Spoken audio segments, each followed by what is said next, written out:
interest in putting insurance companies out of business. They provide a legitimate service and employ a lot of our friends and neighbors. I just want to hold them accountable. I heard that line, and you know what entered my mind? Who's going to hold you accountable? He just wants to hold him accountable. Hey, I'm all for it, Mr. Obama. But who's going to hold you accountable? We don't have an opposition party to hold you accountable. Your own party are a bunch of stooges, yes men, yes women.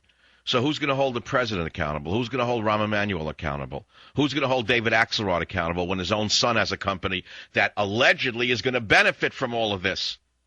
Who's going to hold them accountable? Play that again and listen carefully to the breathlessness at the end of it. I have no interest in putting insurance companies out of business. They provide a legitimate service and employ a lot of our friends and neighbors. I just want to hold them accountable. Well, that's nice. Who's going to hold you accountable? Who's going to hold Rahm Emanuel accountable? Who's going to hold Barney Frank accountable, a man who busted the banks with his Fannie Mae debacle? Has he ever been held accountable? Shall I go down a list of other Democrats who have not been held accountable? Who's going to hold you accountable with this? Nobody. Now, let's get down to the insurance companies themselves. Of course, they are profit-oriented and probably make too much money.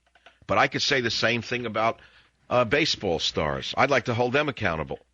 I'd like to hold football stars accountable. In my mind, they get far too much money. Most of them are illiterate morons who are just gifted with regard to throwing a ball and running. I don't happen to value those skills. Perhaps you do. And many of you will say, well, the marketplace should determine their value. Why not hold the baseball teams accountable for the amount of money that they're spending on baseball stars or basketball stars or football stars? You could say they're not held accountable. Couldn't you say that? So where it begins right now is with insurance companies. Where it ends, that is so-called which companies will be held accountable for grotesque profits, anybody knows. Could be oil companies tomorrow, couldn't it? You could say they have no right to make that much profit. I might agree with you. Because it's a monopoly. If the oil business were not a monopoly, I wouldn't be saying this, but the oil business is a monopoly. It's as bad as it was when John D. Rockefeller owned almost all the oil companies in America. Teddy Roosevelt came along and he said bust the trusts, and he tried to rein in John D. Rockefeller by creating antitrust legislation. People cheered. So what did Rockefeller's lawyers do? There was no longer a single Standard Oil company. He made a new Standard Oil company every state of the union. Standard Oil of New Jersey, Standard Oil of Pennsylvania, Standard Oil of Ohio, Standard Oil of Michigan, Standard Oil of Indiana. And so they got around the antitrust laws by creating multiple Standard Oils. The government couldn't beat them down. So as I say, it depends upon, which industry the president wants to focus on. The reason he's focusing on HealthCare right now and health insurance companies is because that's the first thing that socialist communist dictators do is go to the HealthCare. I've told you that Castro did it.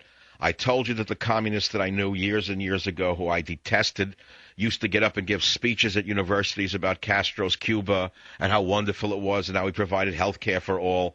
Of course, none of them would go down there for the health care when they needed it. They would go to Dr. Berkowitz at the University of Miami, as do most of the Cuban elite, because when they need doctoring, they don't go to the Cuban doctors at the University of Havana.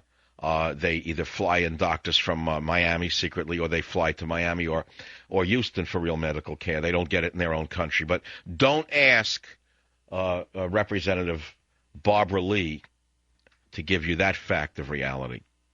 So I've given you my opinions, several different opinions on these issues. And I made up your own mind. I think the guy was like every other politician last night, no better, no worse. I don't think he lied any more than Bush lied. I think he lied about the same amount. He's just more articulate. I wouldn't say he was particularly charismatic. He has a good, deep voice, and he was able to do it in good style. But basically, it's what is known as sophistry. He's a sophist of a very high caliber, and he engaged in sophistry last night. I mean, Plato wrote about it, or Aristotle wrote about sophistry. All style and no substance. Because if you analyze the substance, as I've tried to do in a few short areas here, tort reform, lie, no health care for illegal aliens, double talk and lie.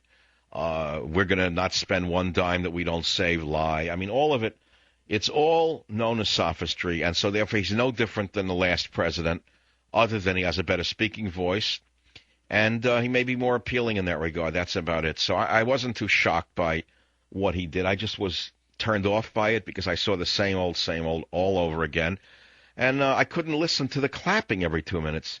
How in the heck can you analyze a speech that you can't even hear, that's drowned out by this stupidity?